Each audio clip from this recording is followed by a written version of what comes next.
What does David sparing Saul's life say about his character? This is the question we seek to answer today as we continue our verse-by-verse study of the book of 1 Samuel on Walking Through the Bible.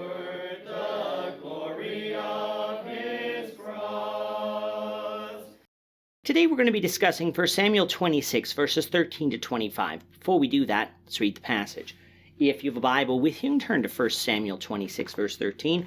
But if you don't have a Bible, don't worry. Just follow along with us on the screen. The version that we'll be reading from is the New King James Version. So 1 Samuel chapter 26, beginning at verse 13.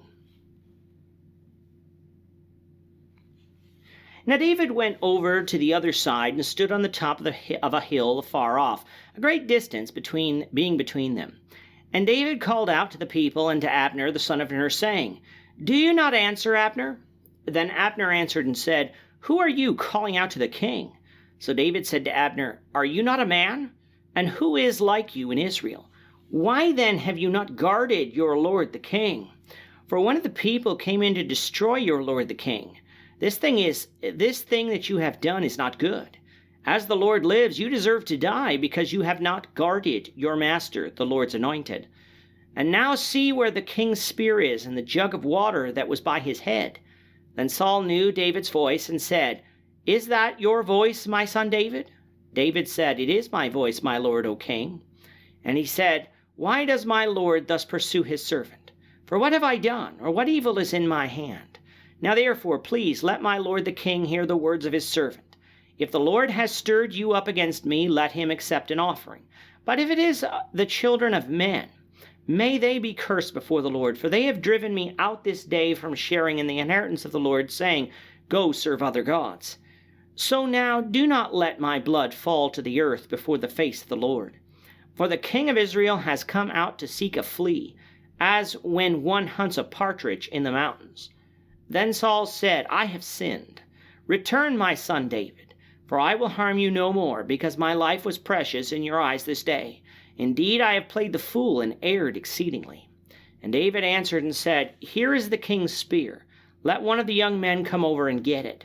May the Lord repay every man for his righteousness and his faithfulness.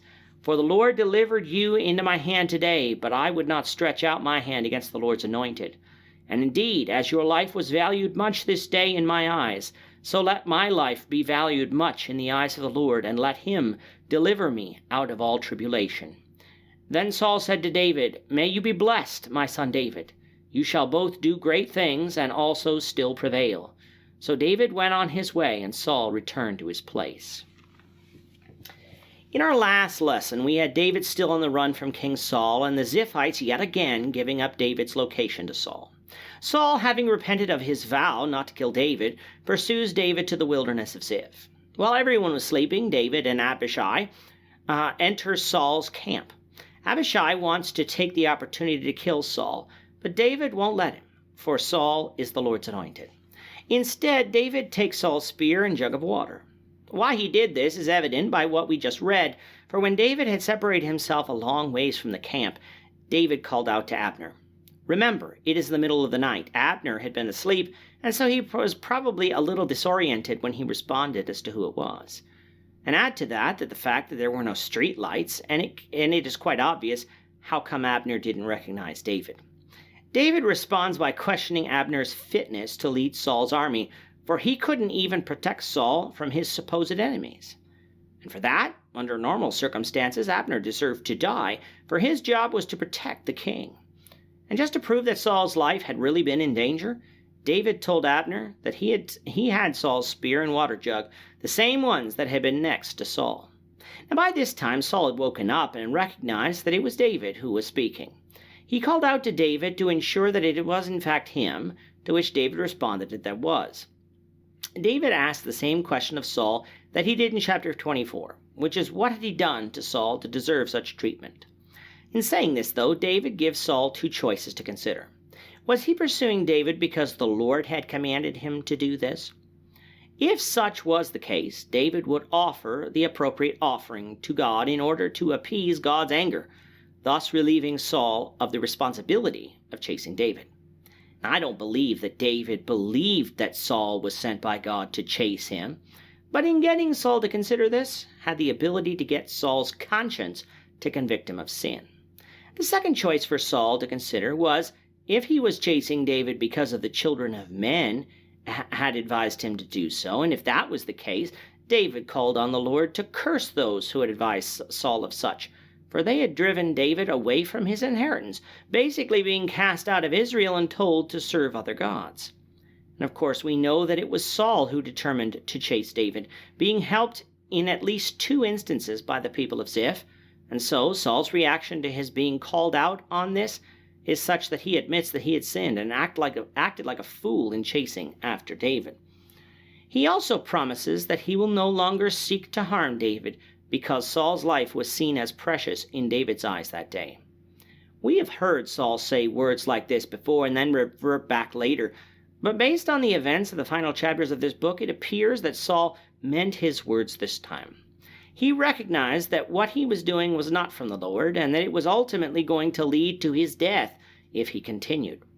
Now, by no means does this mean that Saul returned to serving the Lord, but one can recognize his own sin and even confess it, and vow not to commit that sin again without actually returning to serving the Lord.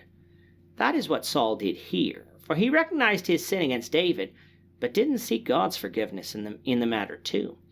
For Saul had sinned against God as well. David did not believe Saul's words, for Saul had said many of them before. Instead, he called for Saul's men to come and get his things, and called on the Lord to repay every man for his righteousness and faithfulness. In other words, David was telling Saul that even though he had the ability to take Saul's life, he didn't, because the Lord hadn't appointed him judge, and as such, he would not strike down the Lord's anointed. The Lord was going to judge David for his righteous actions, just as he was going to judge Saul for his wicked actions. And the Lord was also going to be the one to deliver him from all tribulation. What David is saying to Saul is this: whether your words are genuine or not, the Lord is with me, and I will trust him to deliver me from you, no matter how long you live. Better it be for you to stop now while you can, than to fall into the hands of the living God, who will ultimately defeat you. This shows us the character of David, for not only does he respect the Lord's anointed, even when that anointed one is unjustly against him, he also shows that he isn't placing his trust for deliverance in himself, but in the Lord. That is difficult to do in times of trouble, but David did because of what David had seen the Lord do for him up to this point in his life. To Saul's credit, at this time he listens by blessing David before the 2 men go their separate ways. This will mark the final recorded meeting of David and Saul in this book, as the rest of the book is leading us to the final battle that will ultimately lead to the demise of Saul and the lifting up of David as Israel's next king.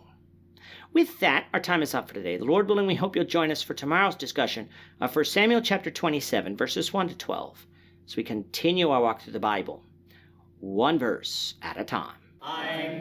Thank you for watching today's episode. We hope that you found it edifying and ask that you not only subscribe to our channel and podcast, but that you like and share this episode among your friends, so that the saving gospel of Jesus Christ can go out to the whole world.